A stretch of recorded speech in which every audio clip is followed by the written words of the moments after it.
Bonsoir à tous et à toutes. Je suis très heureux de vous retrouver cette semaine de nouveau. On va traiter un sujet qui se trouve dans la paracha de cette semaine. Hein, comme ça, vous aurez quelque chose à dire à table. Alors, c'est marqué dans la paracha de cette semaine, en rapport avec le couple aussi, c'est important, les midotes, les qualités humaines, les vertus. Alors, c'est marqué la chose suivante.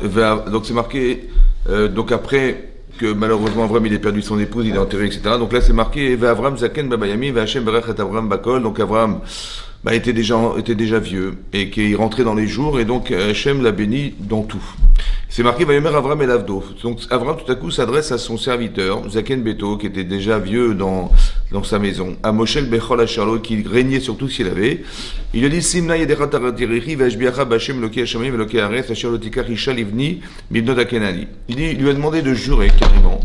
Il a dit voilà écoute tu vas me jurer que tu vas pas aller chercher une fille pour mon fils mais qui se trouve en Eretz Kenaan, en pays de Canaan, là où je me tiens, là où j'habite. Oui, il a dit Hashem Loki Ares Asher Lotikar Minimisham. Donc il lui a demandé de jurer. Il n'a pas dit mais rends-moi service, va chercher une femme là où j'habite, ou là j'habitais chez mes parents, mais surtout pas, jure-moi que tu vas pas la prendre en Eretz Canaan, en pays de Canaan. A priori ses filles n'étaient pas correctes, donc il ne voulait pas. Mais il a fait jurer. Est-ce qu'on fait jurer les gens? Hein? Dites non. Non. Très bien. Donc on ne fait pas jurer, ça ne fait pas jurer les gens.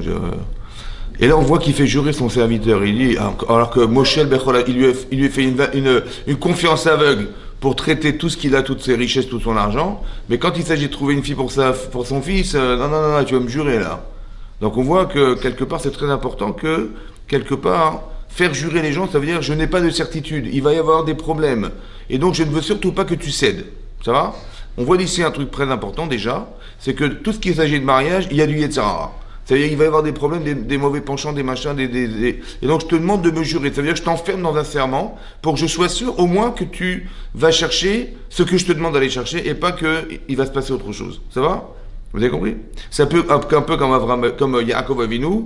Il a dit qu'il demande à son fils Yosef, écoute, je ne veux pas mourir en Mitzrayim, en Égypte, et être enterré en Égypte. Je veux absolument que tu m'enterres en Israël, là où était enterré Avram Yitzhak et Yaakov. Là où je vais être enterré avec Avram Yitzhak. Ça va?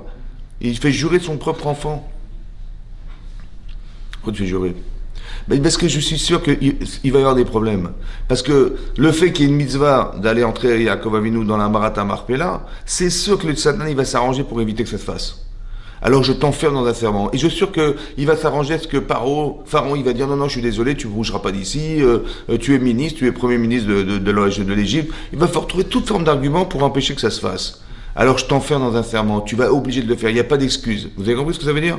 Quand vous savez qu'il va y avoir des soucis parce qu'il s'agit de grandes mitzvot, et c'est sûr que on va se mêler pour vous empêcher de les faire, alors il faut absolument enfermer le Yetzirah dans une obligation ou empêcher les gens qui sont là de faillir à la mission.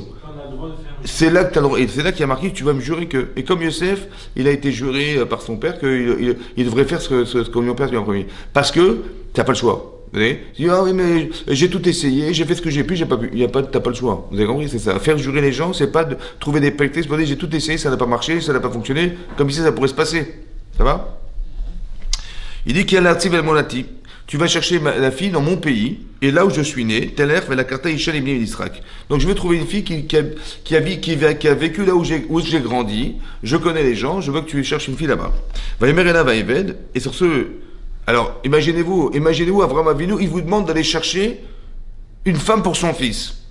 Bon, vous êtes très flatté. Attends, Avram Avinu, il vous demande de faire ça. C'est une grande mitzvah. Évidemment, c'est votre maître, il va vous demander ça. C'est évidemment une grande mitzvah. À part ça, flatté du fait qu'il m'ait fait confiance quand même. Il a fait confiance à Eliezer. Grand psychanalyste qu'il est, il va trouver la fille, il va la scanner, il va trouver la fille qu'il faut. C'est ça, oui. Et à part ça, vous imaginez que le peuple juif s'est construit à partir de cette base qui est Avraham, Yitzhak et Yaakov. Et il le sait, Eliezer. Donc il dit, je vais être à l'origine de la création du peuple juif, mais c'est flatteur. Et pourtant, il dit, bizarrement, il dit, Vayomer Ela Vaeved, Ulai, Lotove Aisha Lechet Acharai. Où est-ce qu'il habitait, Avraham? Il habitait en Irak. Il dit, là, tu habites à Hebron, en Eretz Israël. Il dit, peut-être qu'elle ne va pas me suivre. Qu'est-ce qui t'arrive? Pourquoi tu veux? Qu'est-ce qui pourrait t'empêcher de le faire? Ça va? Normalement, tu devrais t'encourager de le faire, et là, tout à coup, il cherche des prétextes pour ne pas faire. C'est bizarre. Il dit, oulaï. Peut-être elle me suivra pas. Ouais, et Haché, ouais, il dit donc, envoie ton fils à ma place, je veux pas y aller, moi. Bizarrement, il veut pas y aller, quoi. C'est bizarre, pourquoi il veut pas y aller? En vérité, il s'avère, comme ça dit Rachi, que Eliezer, il avait une fille. Elle était sûrement superbe, elle était vraiment de cette déquette, tout ce que vous voulez. Et c'était la fille de Eliezer, et derrière, il a pensé peut-être qu'elle pourrait sûrement épouser Yitzhak. Ça va? Donc ça veut dire que quand vous voyez des gens qui se refusent à faire des choses, c'est que inconsciemment ou bien consciemment, il y a quelque chose qui en fait freine leur désir de faire.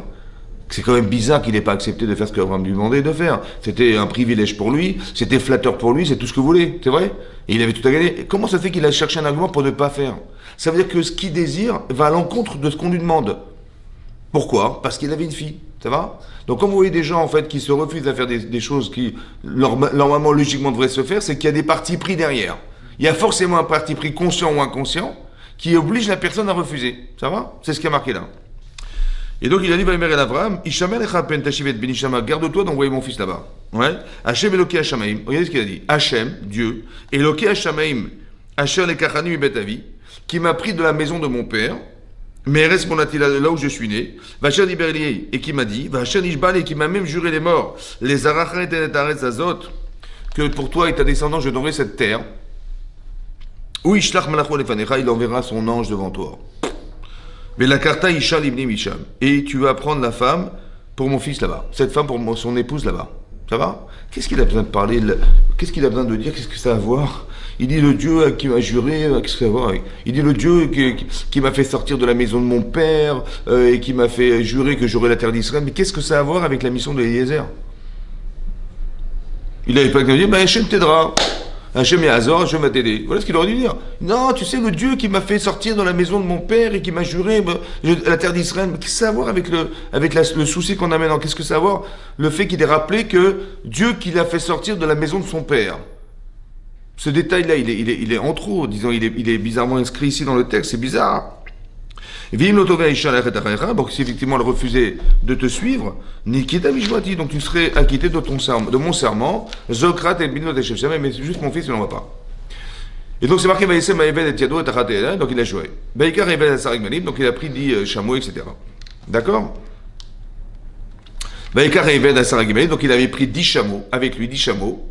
Mikbalé Adona, Vayelech Vecholtu Vadona Viviado, et donc il a pris tous les biens que son maître lui a donnés dans ses mains, Vayakom, Vayelech El Aram Naharim, et donc il s'est retrouvé à Aram Naharim, là où vivait Avraham Avinu.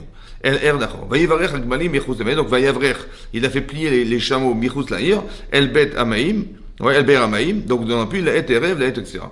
D'accord?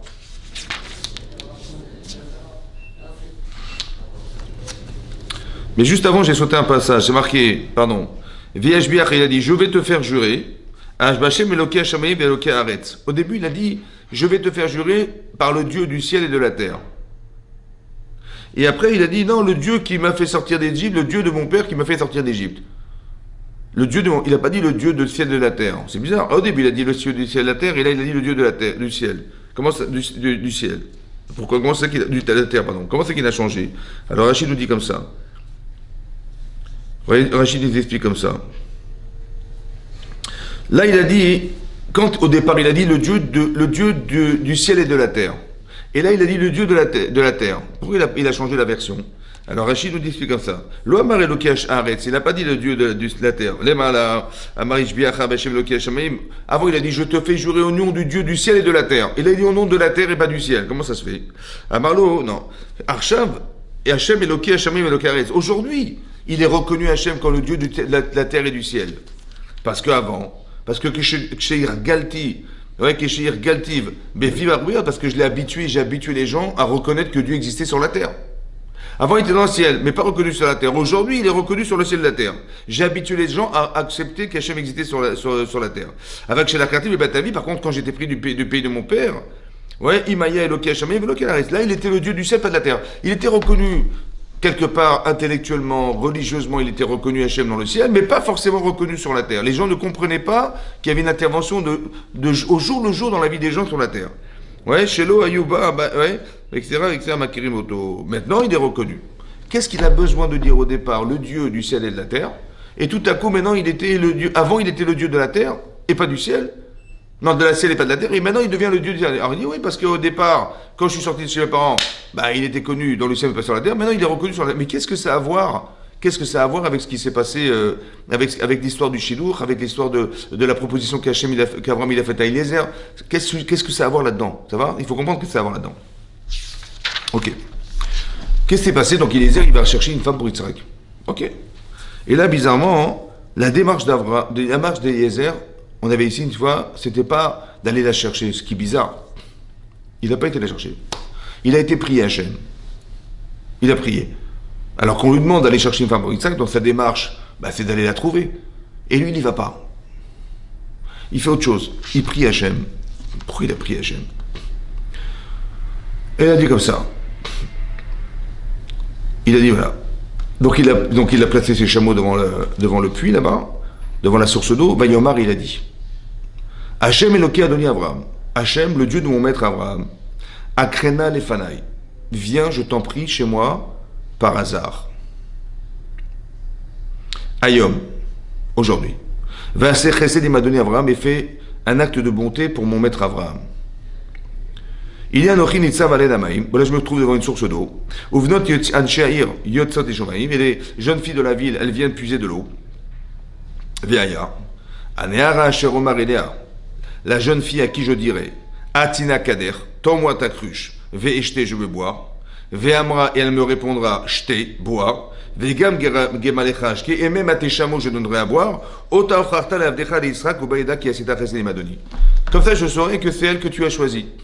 Il a fait appel au hasard, à l'incohérence, aux choses, la coïncidence petite que ça arrive, pour être sûr que c'est elle. Ça va? Voilà ce qu'il a dit. Pourquoi il a prié? On ne lui a pas demandé de prier. Ça va? Pourquoi il n'a pas voulu faire lui-même? Il s'est dit non, moi je ne vais pas faire. Ouais, dans ce cadre-là, je vais laisser Hachem choisir, mais pour que je sache que c'est elle qui l'a choisi, alors je vais demander un truc incohérent. Parce qu'il a dit, écoute, il faut qu'elle me donne à boire et il y a mes chameaux. Bon, il avait combien de chameaux? Il y avait 10 chameaux. Bon, combien ça boit de litres d'eau un chameau? Parce que gamal en hébreu, ça veut dire chameau. Mais gamal, ça vient de igamel, qui veut dire sevré, en hébreu. Le gamal, il est sevré. Il peut boire 100 litres d'eau et ne plus boire pendant une semaine. Ça veut dire qu'il va boire 100 litres d'eau et il ne pourra pas pendant une semaine. Il est sevré. Gamal en hébreu, ça veut dire sevré. Et donc il est gamal. Il est un gamal, il est sevré. Et il peut boire 100 litres d'eau. Il avait 10 chameaux, ça veut dire elle devait puiser une tonne.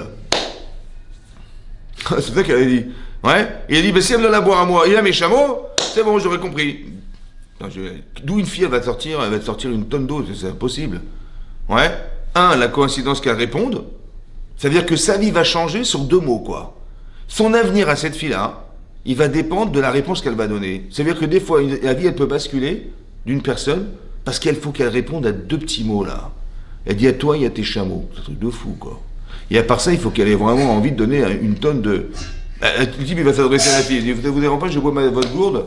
Elle dit, ouais, bien sûr, je ne suis pas une gourde, mais vous pouvez vous servir, pas de problème. Et il boit la gourde. Après, elle lui dit, mais oui, mais vous avez des chameaux? Bien sûr, j'ai des chameaux. Elle a une chance sur 1 milliard, quoi. C'est juste sur la servitude et pas sur l'intellectuel de la personne. Là, il a dit, il faut qu'elle fasse du truc. À part ça, tu vois que... Après, je vous pose une question. Vous avez compris? Il faut qu'elle ait vraiment envie de donner, quoi. C'est une fille, je cherche une fille qui fera vraiment, elle se donne pour les autres. Ça, c'est un. Premier critère. Deuxième critère. Imaginez-vous, vous êtes dans la rue, ouais, vous avez une petite bouteille petite bouteille d'Evian ou je sais pas quoi, d'autres sources dans la poche, ça va, dans votre sacoche, qui apparaît, d'accord? Et tout à coup, il y a un type, il arrive en jogging comme ça, il arrive avec un jogger, il court, en sueur, et puis il voit la petite bouteille. Il dit bonjour monsieur, bonjour mademoiselle, est-ce que ça vous dérange pas, je bois de votre bouteille. C'est ce qui s'est passé, ouais. Il dit avec plaisir, il donne la bouteille. Le type, il ouvre la bouteille, il boit la moitié et il rend la bouteille à la personne. Ça va? Vous êtes la personne. Qu'est-ce que vous faites de la bouteille? On ne boit plus dedans. Hein? On ne boit plus dedans. Tu bois plus dedans. Mais si tu dis, qu'est-ce que tu vas dire au type? Il va te dire, qu'est-ce que tu fais de la bouteille? Bah si tu... il va te dire, attendez, je vous rends la bouteille... qu'est-ce que tu vas faire de la bouteille? Qu'est-ce que tu vas faire de la bouteille? Bah si tu la gardes, il va dire, elle est folle cette fille ou il est faux ce garçon, peut-être j'ai la gale ou j'ai des maladies. Non? Si tu fais exprès, oui, bah tu lui rends, dis, attendez, j'ai pas la gale, vous pouvez la garder, tu vois? Qu'est-ce que tu fais de la bouteille? Aussi, discrètement, tu la jettes dans les plantes, là. Il va dire, attendez, ça se fait pas. Qu'est-ce que tu fais de la bouteille? En fait, il a voulu voir si elle était intelligente. Qu'est-ce qu'elle va faire de la gourde? Vous savez ce qu'elle a répondu? Elle a dit, bien sûr, je vais donner à toi et à tes chameaux. Ça veut dire qu'elle a eu intelligence émotionnelle, elle a trouvé un truc qui à la fois lui permet de lui faire ce chesed, de lui donner la gourde, et à la fois de ne pas le vexer, qu'elle va donner à ses chameaux. Tu as du chesed, est-ce que tu es intelligente? Eh ben, je vais voir. Il faut que tu me répondes à mes chameaux. Vous avez compris ce qu'il a fait? Truc de fou, quoi. Mais ça veut dire qu'une tonne de flotte, c'est déjà énorme. Il fallait qu'elle ait vraiment envie de le faire. Maintenant, je vois jusqu'où tu pousses le chesed. Combien il y a des gens qui sont serviables? Eh bien, il faut qu'elle arrive à ce niveau-là. Ça, c'est Abraham Avinu, ça. Je veux une fille comme ça dans la famille d'Abraham. On rend service jusqu'à... Il faut qu'elle soit comme ça. D'accord? C'est ce qui correspond à la famille. Donc, si elle me répond ça, super.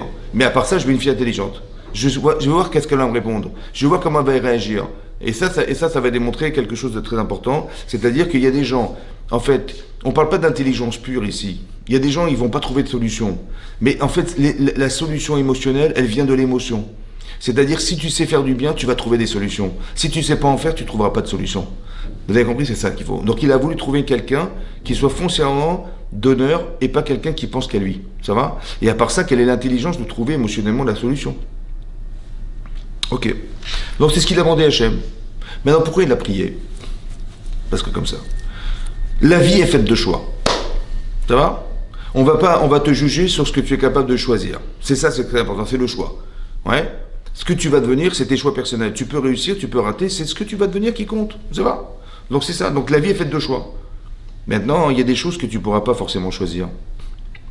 C'est-à-dire, un type il dit, voilà, je vais passer par quelqu'un, il va me trouver une fille ou il va me trouver un garçon. Ok. Maintenant, il va trouver quelqu'un. Tu peux garantir de façon rationnelle quelle est ta femme, cette fille? Tu peux garantir de façon rationnelle quel sera son futur mari? Qu'est-ce qu'on sait? Tu sais sur l'instant T, mais tu sais pas dans 3 jours, dans 10 jours, dans 20 ans, dans 100 ans, on n'en sait rien. Vous comprenez ou pas? Alors comment tu fais alors? Tu vois bien que tu peux pas faire ce choix. Parce que tu peux dire sur l'instant T, ouais, ça correspond bien, super, je te conseille d'eux. Qu'est-ce qui va lui arriver à cette fille demain? J'en sais rien. Qu'est-ce qui va vivre le garçon? J'en sais rien non plus. Il y a tellement de paramètres qui nous dépassent et qui ne sont pas dans nos mains que tu peux pas choisir. Tu comprends pas? Donc qu'est-ce que fait Eliezer? Il dit, mais je vais jamais, j'ai même pas l'audace de croire que je vais trouver. Par contre, je sais qu'Hachem, c'est lui qui s'arrange pour trouver les gens. Alors je vais m'adresser à lui directement. Vous avez compris? La vie est faite de choix. Mais quand tu peux les faire, mais quand tu peux pas les faire, qu'est-ce que tu fais? Quand tu peux pas les faire, qu'est-ce que tu fais? Tu pries Hachem, tu pries à Kadosh Baruch Hu. Ça va? Parce que les choses impossibles, il t'a jamais demandé de faire l'impossible. Par contre, quand c'est impossible, il t'a demandé de faire appel à lui. C'est ça qu'il faut comprendre. Vous avez compris? Ce que tu dois faire, c'est quand dans la mesure de ce que tu peux faire. Mais quand tu ne peux rien faire, ne dis pas, mais comment je vais faire et je vais attraper un ulcère à l'estomac. Non. Tu vas dire, c'est une invitation pour le laisser faire. Ça va? C'est ça qui est marqué dans la Torah. Quand tu peux pas faire, tu t'adresses à Hachem. Et parce qu'il a été capable de créer des situations où tu ne peux rien faire, c'est juste une chose pour que tu les téléphones. C'est tout. Ça va? Vous connaissez son numéro? Non? Mais vous avez compris, c'est ça que ça veut dire. C'est ça que ça veut dire. Donc c'est pour ça qu'il a pris Hachem. Il a dit, écoute, je sais que c'est toi qui vas la trouver. Juste que je sache qui elle est. Alors je vais demander un truc improbable et je serai dans l'improbabilité que ça arrive, que c'est elle que tu as choisie. Ok? Ok, c'est ce qu'il a fait comme prière. Ok? Et donc qu'est-ce qu'il a fait? Et donc comme ça. Il est marqué Veine. Alors, voilà. Et donc il a demandé ça, ok? Veina Nochinit, ça va, donc il a dit, je me trouve dans la source, ok. Ensuite c'est marqué Vaï ou Terem qu'il allait d'abord. Vaï ou Terem qu'il allait d'abord. Avant même qu'il ait fini de parler, Veine Rivka Yotzet. Avant même qu'il ait fini de parler, elle était là, la fille. Ça veut dire que sa prière, elle a été exaucée instantanément. Instantanément. Comment c'est possible que la prière, elle soit réussie instantanément? Vénéa même qui a, elle était là. Hacha Yudla et Bethuel. En fait, mina incroyable. Elle était la fille de Bethuel, qui était la fille de Milka, le fils de Milka, et qui était la femme de Nahor, le frère d'Abraham Avinu. Waouh! Ça veut dire que c'était qui cette fille-là, Rivka? La fille de Bethuel, qui était en fait le neveu d'Abraham Avinu, puisque c'était le fils de son frère, qui a eu un enfant, et qui a eu cette fille, Rivka, et c'est celle qui va épouser Israël. Ça vient de la famille d'Abraham Avinu, quoi. Il a même pas fini sa phrase, elle était la fille exactement la fille qu'il fallait, quoi. C'est ça qu'il a demandé à Abraham, il dit tu vas la trouver où? Bah tu vas la trouver dans ma famille. Mais c'est celle-ci qu'il a trouvée dans sa famille, c'est incroyable. Et donc c'est marqué quoi? C'est marqué Ve'anarat, et donc qu'est-ce qu'elle avait? Et donc elle avait Kadal Shirma, elle avait une gourde d'eau sur son épaule. Ve'anarat tovat mari ve'meod ve'ksora ve'lo yada etc. Marqué Vatala evel ekrata, donc il va à sa rencontre, Vayemer igmaini na kader. Il dit donne-moi un peu à boire, mais atmaimi kader, un peu d'eau de ta cruche. Vayemer, Vatomer, elle a répondu c'était bois, Adoni mon maître. Vatemaer, elle a couru. Vatored kadal yada, elle s'est empressée de descendre la cruche de son épaule pour lui donner à boire. Elle s'est empressée. C'est pas qu'elle a dit attendez, je suis une jeune femme, vous êtes un homme, allez vous la chercher vous-même. Elle s'est empressée de donner. C'est ça qui est marqué. Vatecha lashkoto. Et après qu'il ait fini de boire, elle a attendu qu'il ait terminé de boire. Vatomer, elle lui a dit Gam legmalech eshav. Même à tes chameaux, je vais puiser. Aad chez kilou lishtot. Jusqu'à ce qu'ils aient fini de boire. Ça veut dire qu'elle n'a pas dit oui, je vais donner à boire ce que je peux. Jusqu'à ce qu'ils aient fini de boire. Une tonne. Vatemer, Vatahar, Canal, Shirma, elle a choqué. Donc elle a vite été courue avec sa cruche là-bas à la source d'eau. Vatarot, elle a couru hors de la berre, jusqu'à ce qu'il ait fini de boire. Vous savez qui c'était, Rivka? C'est une princesse. Elle était la princesse de Haram, la fille de Bethuel. Là-bas, il y a marqué dans le Midrash, elle n'a jamais levé le petit doigt de sa vie entière. Jamais. Qu'est-ce qu'elle faisait là? Qu'est-ce qu'elle faisait là, justement? Alors il a dit, Avram, il a dit à son serviteur Eliezer, il dit, t'inquiète pas, j'enverrai mon ange. Hachem, il va t'envoyer mon ange, un ange. Son ange à lui, un ange. C'est quoi son ange? Ouais, il va t'aider, t'inquiète pas. Il a marqué dans le Midrash Rabbah. Elle était dans son petit palais là-bas, Rivka. Elle a dit tiens, j'ai envie d'aller à la source d'eau. Tu vois? Et elle s'est retrouvée là-bas, et c'est là-bas qu'elle a rencontré Eliezer. Si vous voulez boire de l'eau, maintenant. Qui c'est qui lui a donné envie d'aller à la source d'eau? C'est ça l'ange. Je vais envoyer un ange. Ça veut dire que le mérite d'Avraham Avinu, c'est de contrôler des choses qui vont faire qu'Hachem il va l'aider. C'est son mérite à lui. Alors tout à coup, mademoiselle, elle avait envie d'aller, tiens, j'ai envie de balader à la source d'eau. Qu'est-ce que tu vas faire là-bas? Je sais pas. Mais d'où ça vient cette envie de... C'est ça le malach. Comme ça, c'est cet ange-là qui vient en elle et qui lui dit, mais vas-y. Et par hasard, elle se trouve là exactement où il fallait. Mais ça, c'est le malach, l'ange qu'Hachem il a envoyé pour aider Eliezer. Vous avez compris ça? C'est-à-dire que si tu as du mérite, on va s'occuper de toi, on va t'aider. On va t'envoyer des anges. Les gens, ils auront des idées, tu sais pas d'où ça sort. Ouais, les gens ils vont se retrouver à un endroit qui n'était même pas prévu au départ, mais ils vont se retrouver parce que tu as le mérite que cette personne allait penser à toi sans savoir que elle te connaît pas. Mais c'est lui, c'est comme ça qu'Hachem il fait rencontrer les personnes. Vous avez compris? Tout à coup, tiens, je vais aller au restaurant, tiens, tout à coup, je vais aller là-bas. Mais tout ça, je sais pas. Et c'est là-bas que la personne va rencontrer son futur zévouk ou son futur. Le hasard faisant, mais c'est, je sais pas, j'avais envie d'y aller. Pourquoi? Je sais pas. C'est incroyable. Ou alors, tiens, ouais, j'ai vu un truc, je sais pas, sur Internet, tiens, je vais y aller. En fait, sans te rendre compte que, en fait, c'est ce malhar qui t'accompagne, cet ange qui t'accompagne et qui te permet d'accéder là où Hachem il veut t'envoyer. Ça va? Et c'est ce qui est marqué là. Ve'aish mishtaela. Il est bouche bée là. Macharish la da'at ha'isler Hachem darko imno. Il est impatient de savoir si vraiment il a réussi sa mission. Ve'ikasher kilou agmalim lishtot, ve'ikach ha'ish nezem za'av beka mishkalo. Qu'est-ce qu'il a fait? Dès qu'ils ont fini de boire les chameaux, il a pris une bague et des bracelets, etc. Ouais, je l'ai dit, ouais. Et donc, qu'est-ce qu'il a fait? Et donc, il lui a remis ces trucs, il lui a remis ce cadeau-là. Vayomer bat mi'at, il a dit, mais tu es la fille de qui? Ouais, Guidana, Ayesh bat, réponds-moi si ton père il a une maison où on pourrait dormir ce soir. Alors, Vatomer, elle dit, je suis Bethuel, la fille de Milka, Asher Yadan Nachor.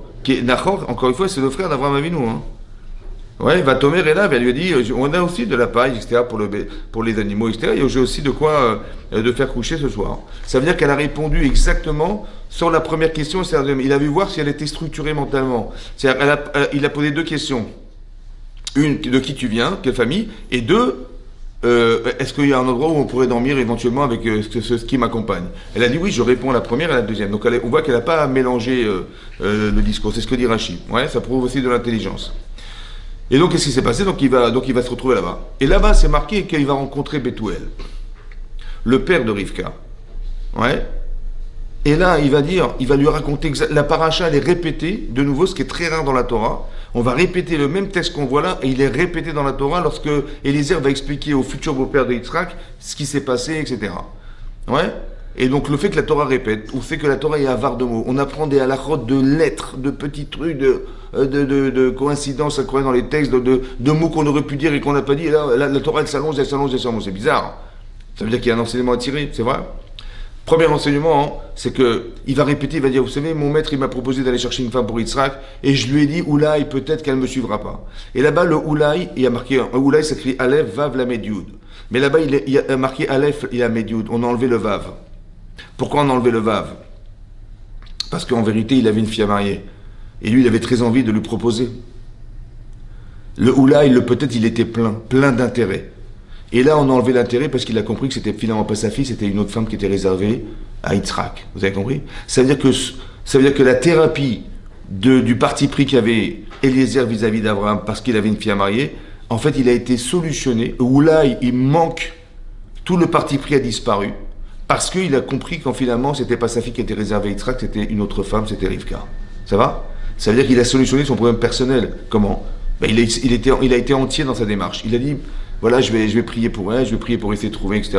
Je suis entier parce que j'ai pas ni l'audace de croire que je vais la trouver. Et donc, il est complètement objectif dans sa façon de raisonner. Et donc, il va demander à Hachem de le faire. Et là, il va comprendre que Hachem, si c'était de sa fille, ben, Hachem lui a dit, ben, c'est ta fille, elle serait échouée, il aurait marié sa fille. Et ben, c'est pas ce qui s'est passé. Ben, écoute, je suis heureux de savoir que c'est pas ma fille, mais c'est quelqu'un d'autre, ben, tant mieux, Mazal Tov. Mais ça veut dire que le parti pris, il a été éliminé. Le oula, il peut-être, le vav, il disparaît. Vous comprenez? Ça, c'est une chose après. Deuxième chose, il a changé la formule. Qu'est-ce qu'il a fait là? Il a demandé à boire. Elle a dit ok. Elle a donné au chameau. Et après, il lui a mis les bracelets. Et il lui a demandé de quelle famille elle était. Il l'a mariée, en vérité, avant de savoir qui elle était. Confiant qu'il avait de voir que tout avait fonctionné comme il avait pensé au départ. Ça, c'est ce qu'il a fait avec elle. Mais quand il a raconté à au beau-père, il a dit voilà, je lui ai demandé à boire. Elle m'a dit ok. Et je lui ai demandé de quelle famille tu viens.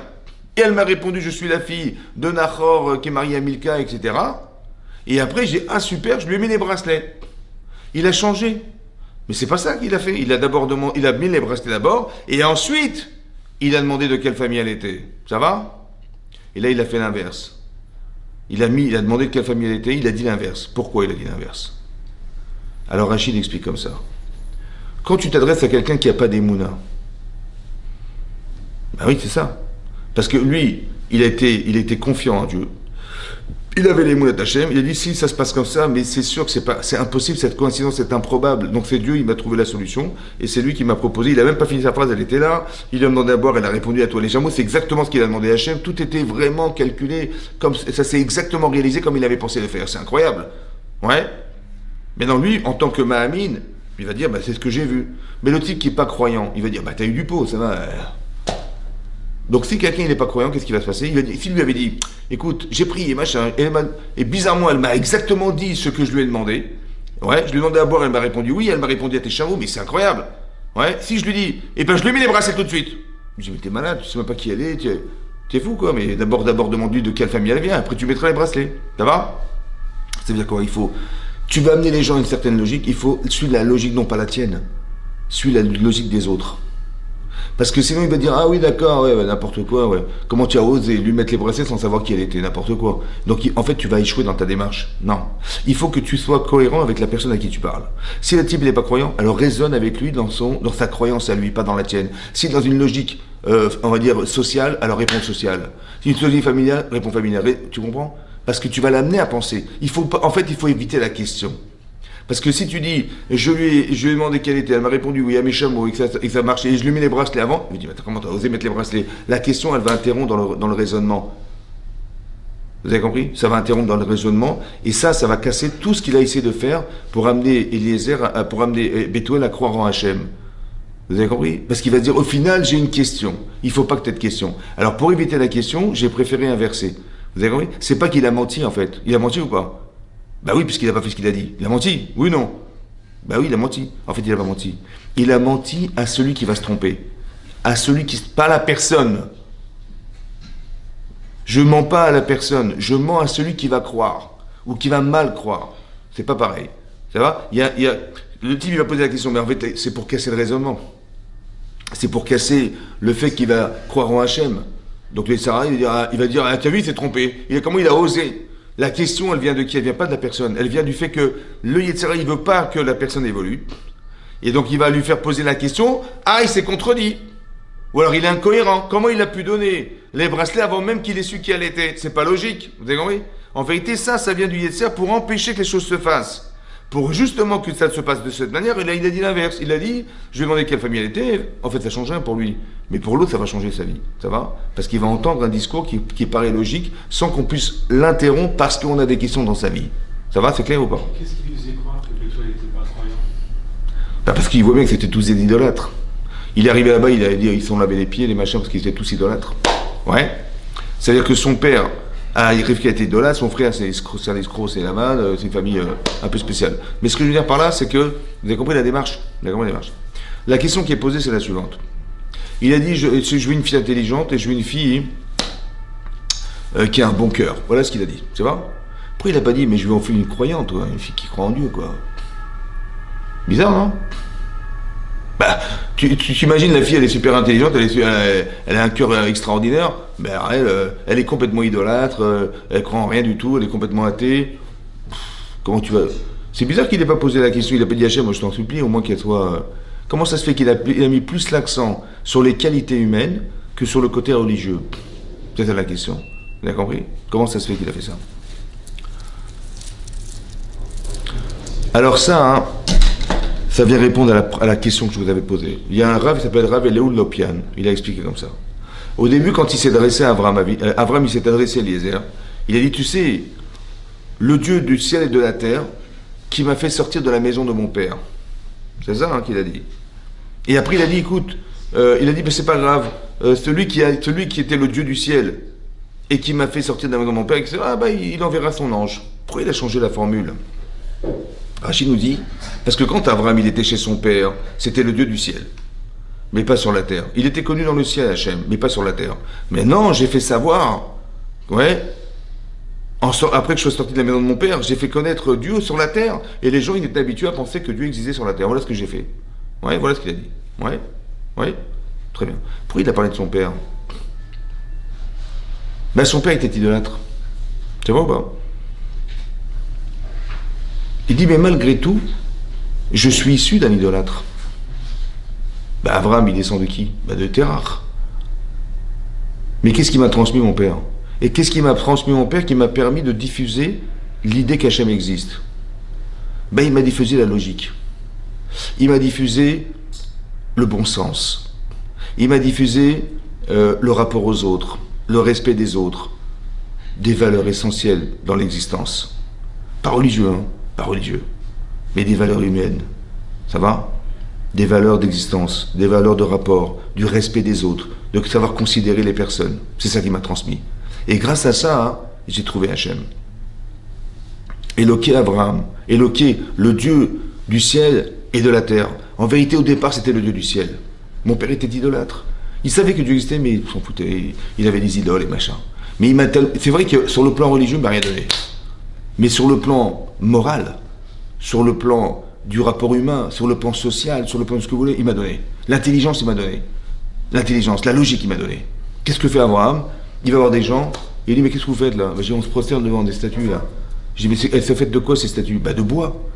Mais j'ai pas compris, mais comment vous pourrez croire que ce Dieu-là, c'est lui qui a créé le monde? Mais mon père, il a fabriqué il y a 10 minutes là. Ouais?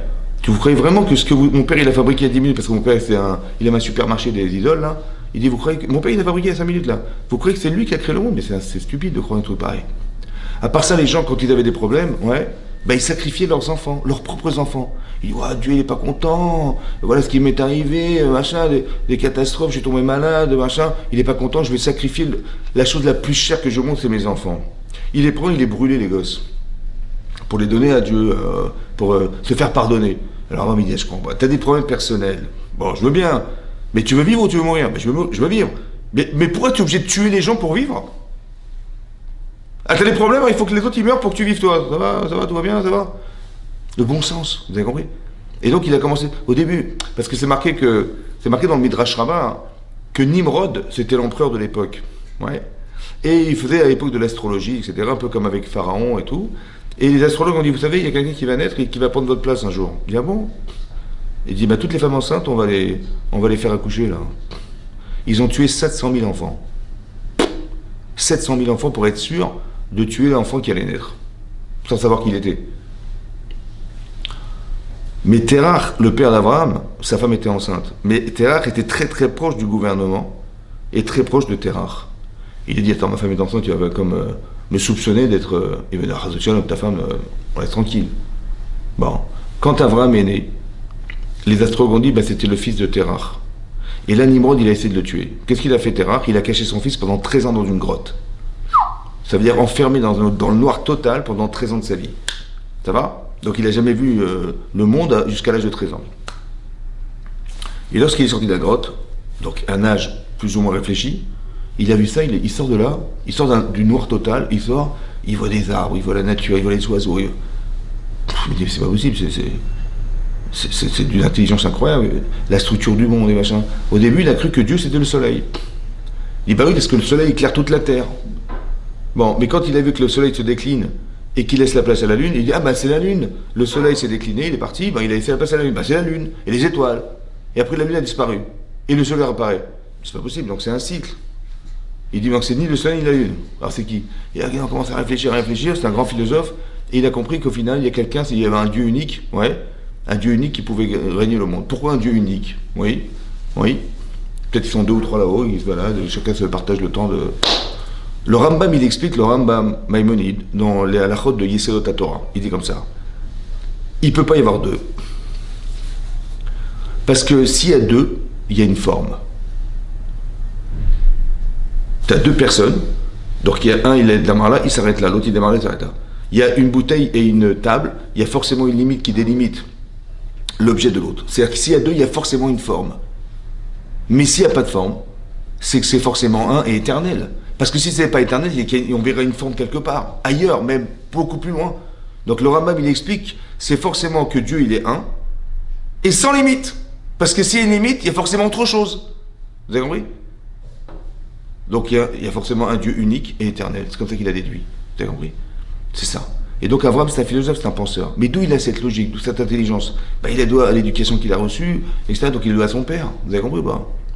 Ça veut dire que c'est très intéressant de comprendre que l'essentiel, c'est d'avoir du bon sens, d'être logique, de ne pas être ingrat, de vouloir partager sa vie. Ça va, c'est ça. C'est ça qu'il a demandé à Eliezer. Il a dit à Hachem, si elle me donne à boire à mes chameaux, c'est-à-dire qu'il faut pas trouver il faut trouver des gens qui sincèrement, ils sont pas dans l'égoïsme ou ils sont pas le nombril de la situation. Vous avez compris? C'est très important ça. Ça veut dire que les imidotes, quelqu'un qui a des qualités humaines, il sera un jour dans la Torah. Mais quelqu'un qui n'en a pas, c'est très compliqué, même s'il est religieux, d'être vraiment dans la Torah. Parce qu'il cherche toujours son intérêt personnel. Vous avez compris? Ou il cherche toujours à défendre des choses qui, en fait, remettent les autres en cause, mais lui, il n'a jamais de problème. Vous avez, mais ça, c'est des midotes, vous avez compris? Il a été chez quelqu'un qui a des bonnes... Il n'a pas demandé sur le plan religieux, j'ai pas, parce que de toute façon, on est entouré d'idolâtres. Si simplement elle était intelligente, si simplement elle avait du bon sens, si simplement elle avait envie de partager sa vie avec les autres. Mais c'est une fille qui a vraiment envie de partager, parce que d'avoir accepté, en tant que jeune femme, de lui proposer de ce qu'elle avait fait l'effort d'aller chercher dans la source d'eau, alors qu'elle est une femme, il est un homme, elle est une enfant, il est un adulte, mais il y a tous les arguments pour justement refuser à lui donner de l'eau, ouais. Et non seulement elle accepte, mais elle se presse d'aller chercher de l'eau pour lui donner, et en plus elle se presse pour aller donner de l'eau à ses chameaux. Bien compris? C'est ça qu'il faut chercher. Il faut chercher des personnes qui ont du bon sens, des gens qui sont pas dans leur intérêt personnel, des gens qui ont des valeurs, des gens qui seront fraternels, des gens qui vont penser aux autres, des gens qui vont essayer de faire pour les autres, et pas de penser qu'on va exploiter les autres.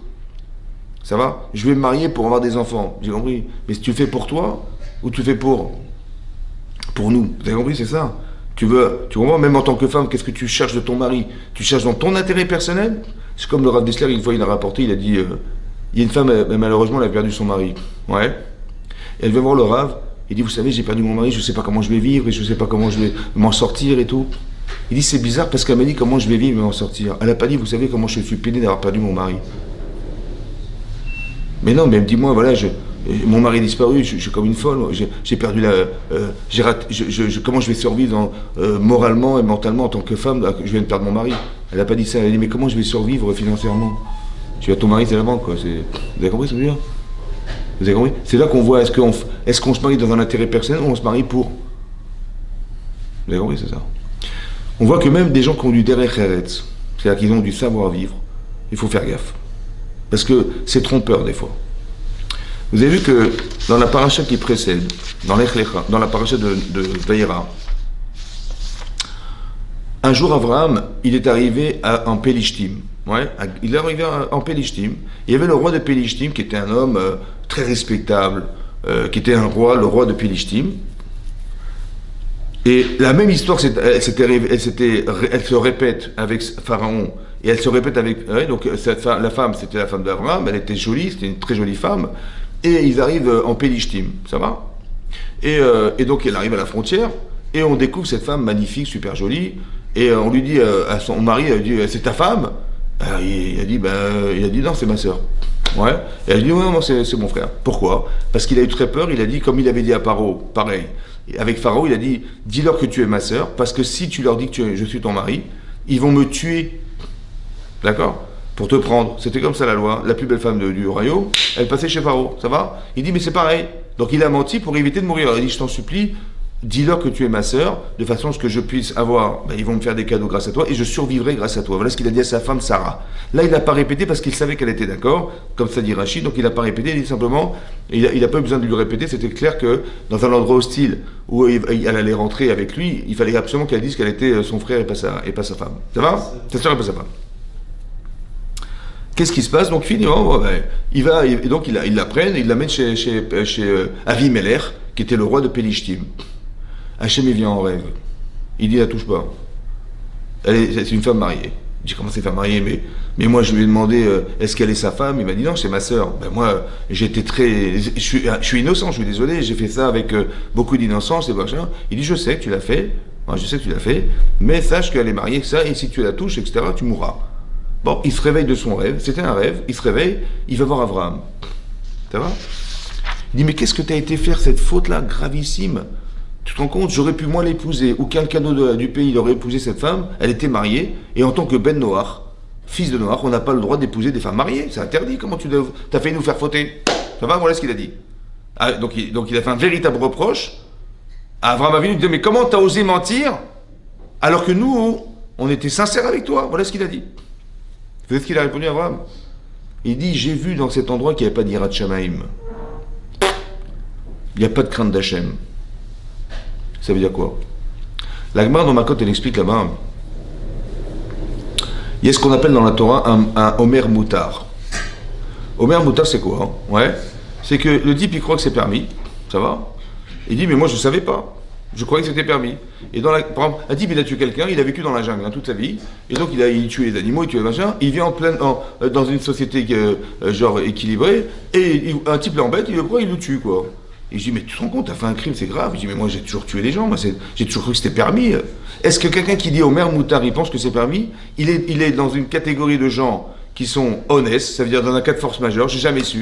Ou bien il est proche d'être un méside, quelqu'un qui est proche d'être un volontaire.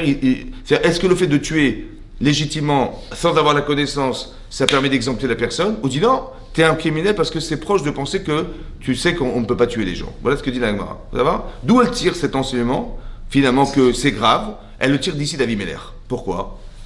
Parce qu'il a dit, mais écoutez-moi, je lui ai demandé, elle m'a répondu, mais je suis sa sœur, et moi, avec la franchise, franchement, j'ai pensé qu'elle était vraiment, elle m'avait dit la vérité, donc j'ai voulu l'épouser, c'est normal, qu'est-ce que j'ai fait de grave?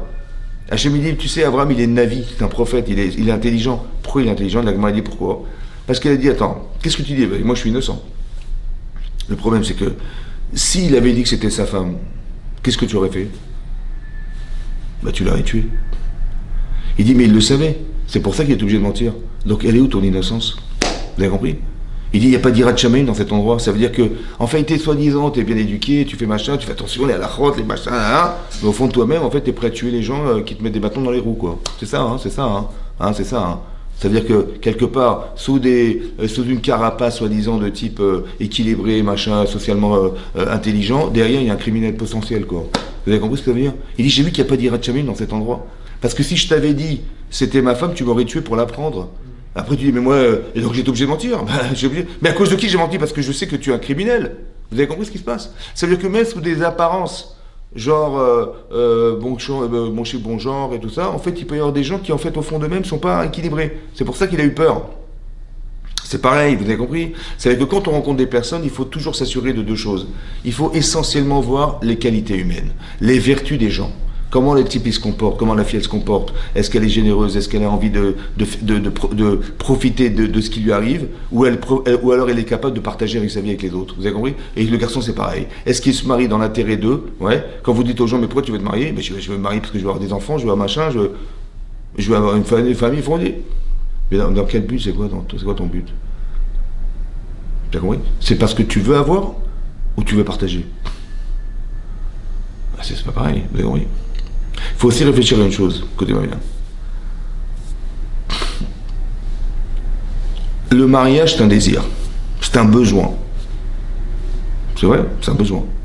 J'ai pas envie de rester seul, c'est marqué dans la Torah, Lotov yot adam evado. Ça n'est pas bien d'être seul. Ça veut dire quoi, n'est pas bien d'être seul? Ça veut pas bien d'être seul, ça veut dire que ça n'est pas bien de croire qu'on peut se suffire à nous-mêmes. D'être seul, c'est de dire, moi, je suis très bien comme je suis, j'ai besoin de personne, j'ai besoin de machin, j'ai rien de rien. Ouais. L'otov, ça n'est pas bien. Pourquoi? Parce que tout ce que t'es, c'est ce qui est issu de ce qu'on t'a donné. T'as pas choisi de vivre. C'est vrai? T'as pas choisi de vivre. Tu es né sans que tu l'aies décidé. Ta taille, que tu sois garçon ou fille, bah, tu l'as pas décidé. Ta taille, ta couleur de peau, ton intelligence, ta sensibilité, le fait que tu puisses voir, entendre, t'as rien choisi. C'est vrai ou pas? Ce sont des acquis, en fait. Mais Hachem, il veut pas que tu jouisses de tes acquis. Il veut que tu fasses des choix de tes acquis. Qu'est-ce que tu vas faire de toi? Ça va? Vous avez compris ça? Ça veut dire que tu es garçon, ok, ben, qu'est-ce que tu vas faire de toi? Tu es une fille, mais qu'est-ce que tu vas faire de toi? On t'a donné de l'intelligence, de l'émotion, le fait de pouvoir te mouvoir, de comprendre, de réfléchir, d'analyser, de voir, d'entendre, de parler. Ok, c'est des choses qu'on t'a donné. Qu'est-ce que tu fais avec? Il faut exister, il faut que tu existes. Donc, d'être seul, c'est de croire qu'on peut se suffire à ce qu'on nous a donné. On ne veut pas que tu sois, on veut que tu deviennes. On ne veut pas que tu sois, parce que être, tu l'es déjà. C'est comme un type.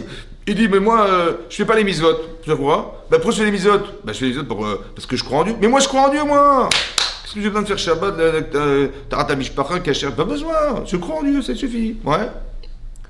Et donc, il a mis la Magen David. Haï!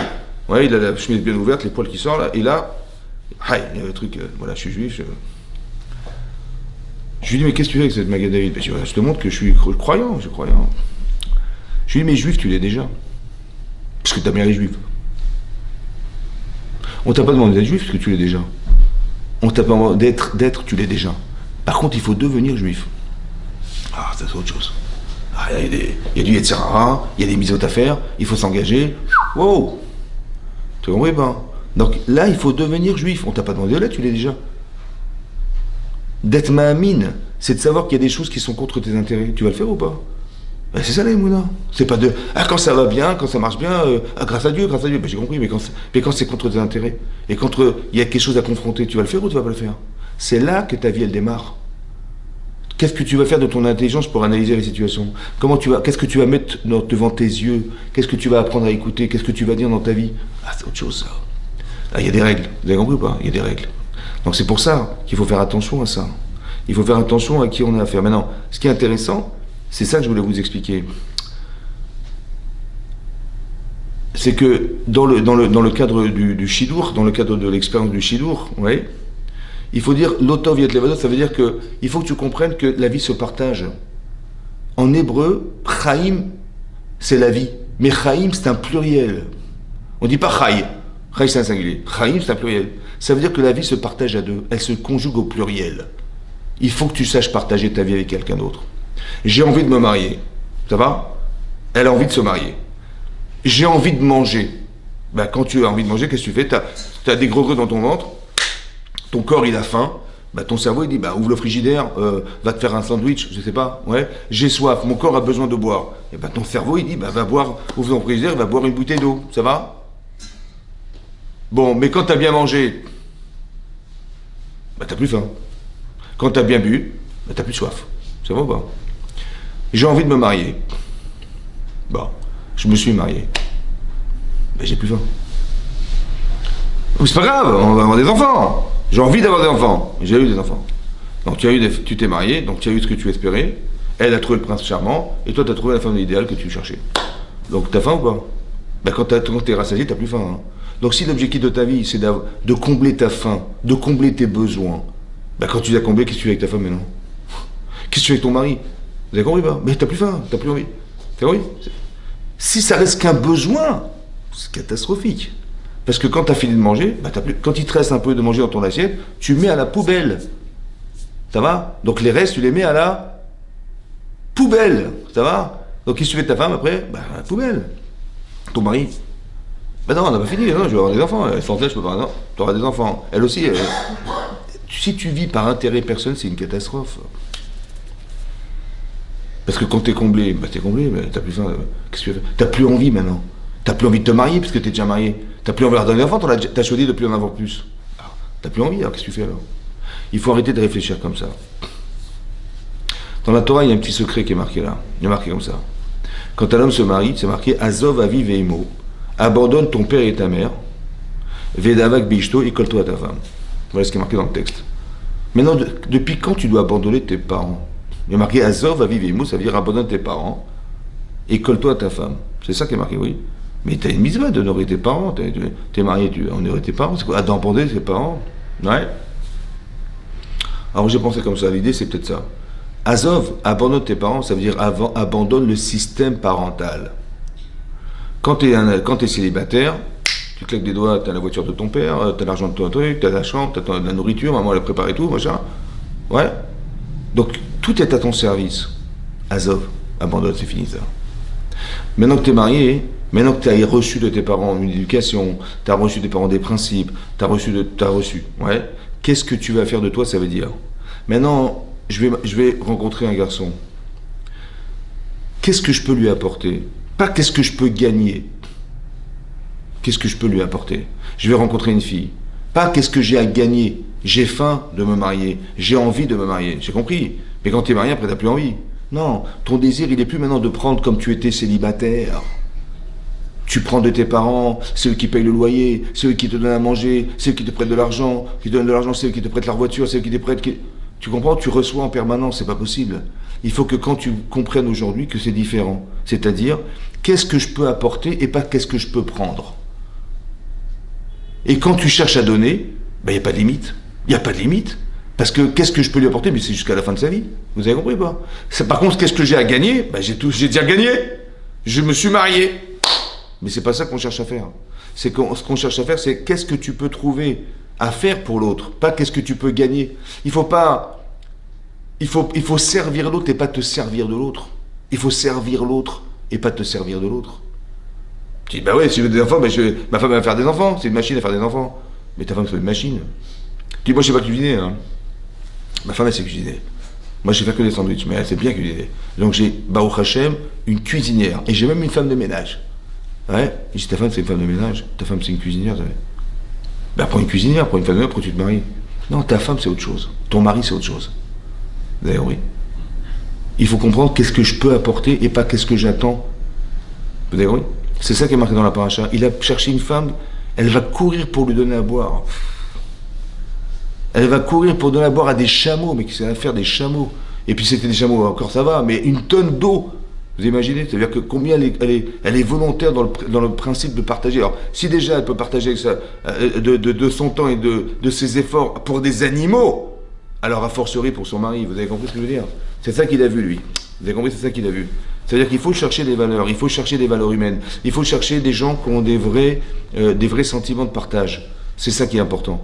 Vous avez compris? C'est des gens qui sont volontaires, des gens qui ont des bonnes midotes, qui ont des qualités humaines. Parce qu'il n'y a que ça qui reste. Le reste... Ça va? La beauté, ça disparaît. Tout le reste, ça disparaît. Ça va? Si un type il se marie avec une fille parce qu'elle est mignonne, ben, il faut qu'elle soit mignonne, évidemment. Mais il cherche un canon, le type.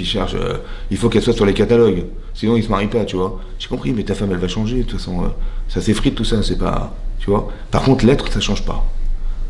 Tu vois? Elle peut être superbe, jolie, mais caractère catastrophique. Ouais. Donc c'est pas bon, c'est pas ça. Il faut voir des midotes, il faut voir des qualités, des vertus. Il faut chercher à aimer la personne pour ce qu'elle est, pas pour ce qu'elle a. Bien sûr qu'elle doit te plaire, évidemment. Bien sûr qu'il doit te plaire, évidemment. Évidemment. On n'est pas débile. Mais quelque part, l'essentiel n'est pas là parce que tu vois qu'il y a des choses qui vont durer et des choses qui ne vont pas durer. Tu vois, en vieillissant, il y a des choses qui vont disparaître. Donc ça, c'est pas quelque chose qui est un critère de durée. Donc par contre, ce que la personne elle est, ça va durer l'éternité. Donc c'est ça qu'il faut chercher. Essaie de trouver des qualités chez la personne avec qui tu vas vivre. Et pas de forcément chercher, même si c'est pas hyper religieux, ça peut arriver à la Torah, il n'y a pas de problème. Parce que quelque part, tu verras que la personne qui est intelligente, elle va retrouver dans la Torah des choses qui lui parlent. Mais si la personne, il y a des gens qui vont vous dire, la Torah ne m'intéresse pas, c'est vieux jeu, c'est machin, je sais pas quoi. Je sais pourquoi tu parles, tu la connais la Torah? Je dis non, mais j'entends des trucs, des histoires, je dis pourquoi interroge-toi, au moins intellectuellement, sois honnête. Pourquoi ils n'arrivent pas les gens? Parce qu'en vérité, au fond, ils n'ont pas envie. Parce que la Torah nous restreint dans certains trucs, machin, ça m'intéresse pas. En fait, il faut juste savoir que ta liberté, elle est concentrée dans ce que tu peux faire. Il y a des choses qui sont interdites. Mais si tu n'as pas forcément compris, tu vas comprendre que tous les interdits de la Torah, c'est pas pour t'embêter. C'est pour t'expliquer que chaque avéra, elle n'a pas d'avenir. Tu peux pas mentir toute ta vie, tu peux pas escroquer les gens, tu peux pas ne pas payer le salaire de ton voisin. Tout ce que la Torah décrit comme étant interdit, c'est pas pour dire que c'est un sourd, fais gaffe. C'est pour dire que de toute façon, ça n'a pas d'avenir. Tu vas mentir toute ta vie, tu vas mentir. À un moment donné, il faut t'arrêter, ça va? Tu vas escroquer les gens toute ta vie, tu vas... Tout ce que la Torah interdit de faire. Vous avez compris tous les 10 commandements, mais tout le reste des 613 000 autres. Tu vois bien que ça n'a pas d'avenir. Donc ne rentre pas dans un jeu dans lequel tu penses que tu vas t'en sortir comme ça. À un moment donné, il faut être honnête et dire ça marchera pas. Ça va? Sur le court terme, tu gardes toujours à mentir. Parce que tu as fait croire, que soi-disant, mais sur le long terme, tu vas mentir toute ta vie, tu vas faire croire aux autres que tu n'es pas ce que tu es. Vous avez compris? Donc il faut s'arrêter, tu vois? Donc c'est ça. Ça, c'est un sourd, ça. C'est un sourd, c'est interdit. Ça veut dire quoi, c'est interdit? Ça veut dire que tu devrais être honnête avec toi-même. Tu regardes dans la glace et te dire, un jour, je vais être un peu un type vrai. Et aussi, je vais être une fille vraie. C'est ça. Et à un moment donné, tu verras que tu vas t'épanouir, tu vas être heureuse, et tu vas être heureux de savoir qu'au fond de toi-même, tu n'as pas besoin de t'angoisser, toujours faire croire que tu es quelqu'un d'autre. Non, il faut que tu sois vraiment sincère avec toi-même, c'est fondamental. Et j'ai envie d'avoir en face de moi quelqu'un qui est vraiment sincère avec lui-même. J'ai pas envie d'être quelqu'un qui fait croire et qui machin, qui s'arrange et qui ça m'intéresse pas, ça. Vous avez compris? Donc il faut chercher ces qualités-là, bien Hachem. Chazak Baruch, merci beaucoup d'avoir suivi le cours. Ah bah je vois mon col, il était pas... Chazak.